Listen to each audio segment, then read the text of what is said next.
So this guy said he's gonna share a story that happened to his family. He had never shared it before because he realizes that people are not going to believe him. On March 3rd of 2017, his brother passed away. It was a car accident and it was around 1 in the morning when he called the mom. He was getting a taxi and he told his mom that he was gonna wait for his friend so that they can take the same taxi and that way they can divide the cost of it. At around 2 in the morning, the mom gets a phone call telling her that the taxi had crashed into a trailer and that everybody in that car passed away. His mom answering the phone, like starting to cry and just faints after hearing that her son had passed away. After she woke up, they got ready and they went to the scene of the accident where unfortunately they were able to see his brother on the ground full of blood and, deceased. The only thing he's grateful for was that the death was instant, like he didn't have to suffer. But he says this is the part where you guys are not gonna believe what happened to them. His brother or someone has been calling them every year at the same date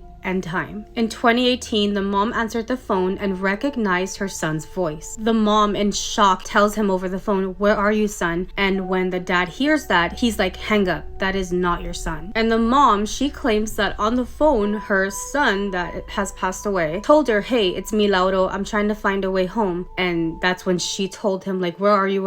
And then the call just like disconnected. When the call disconnects, the mom immediately looks at her son, the one telling us the story, and says, "Get in the truck." They drove to the scene of the accident and he says that there was nobody there. They just held each other and cried. And just when they thought that they were about to get over, the death and had put it in the past, 2020 comes and they receive another phone call. And this time the guy telling us the story says that he answered the phone, but before he did, he recognized his brother's phone number. When he answers the phone, his brother calls him by nickname. His brother says, "Guayon, go and tell dad to pick me up. I have a friend with me too. We're really trying to find a way home, but we can't find anybody on the street." He immediately started crying, but told his brother, "Tell me where you're at. Please tell me where you're at right now. Don't leave the spot where you're at. I will come for you. Don't get in the car with anybody. Don't get on a taxi. Just stay where you are and I will come pick you up." He went to the place and there was nobody there. He truly started thinking to himself, like, am I going crazy? What am I doing? Like, I'm coming to the place where he told me no one's here. Was it even my brother? Did I hear things? Like, he truly thought he was going crazy. The last phone call they've gotten was on March of 2024. And at that point, they were all gathered in the living room and put that phone on speaker. The truth is, they just all cried. They were all crying, knowing that that call was gonna come in. They all told him that they loved him so much. And when they were all telling him, like, "I love you, we love you," he was confused. The deceased brother on the phone was like, so confused. He didn't understand why they were all telling him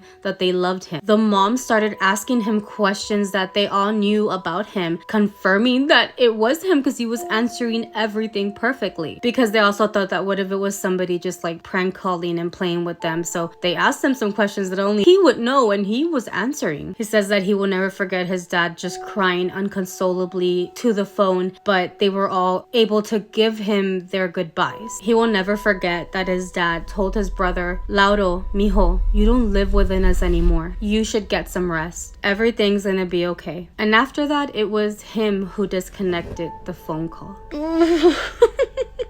I've already read this like so many times. Why am I so emotional? At least they were able to say their goodbyes because oh my gosh, can you imagine how hard that must have been? But what do you guys think?